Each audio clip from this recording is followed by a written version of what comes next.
வரேன்னு. இங்க ஏகேவோட தங்கச்சியா எப்படி லட்சுமி மேனனோ, இங்க நம்ம சிரஞ்சீவியோட தங்கச்சியா? படத்துடைய ஆரம்பத்திலே நம்ம சிரஞ்சீவி அண்ணனும் நம்ம கீர்த்தி சுரேஷ் அக்காவும் பட்டைய போட்டு ஆரம்பிச்சிட்டாங்க. இன்னமே இந்த படத்தோட டைரக்டர் போட போற விட்டைய யாரு பாக்குறதுங்கிறது தான் இப்ப பெரிய கொஸ்டின். அது மட்டும் இல்லங்க, இவனுங்க பண்ணக்கூடிய காமெடி சீன்ஸ் ரசிக்க நமக்கு தனியாவே ஒரு ஹியூமர் சென்ஸ் வேணும். பேர் என்ன தம்பி?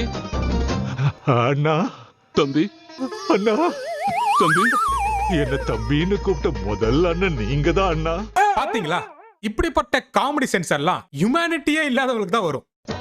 ஐயோ ரொம்ப மாதிரி எவ்வளவு ரஃபா இருக்கு தெரியுமா? ஷேக் ஹேண்ட் கொடுத்தா கையை அறுத்துரும். யாரும் பயப்படாதீங்க. இதுவும் இந்த படத்துல வரக்கூடிய one of the humour sense தான். இனிமே அவனுங்களை ஹியூமர் பண்ண விட வேண்டாம், நம்மளே பண்ணிப்போம். ஓகே, ஐயோ ஷேக் ஹேண்ட் வேண்டாம், ரொம்ப அறுத்துற போகுது. சாரி, மன்னிச்சிடுங்க, தெரியாம ப்ளே ஆயிடுச்சு.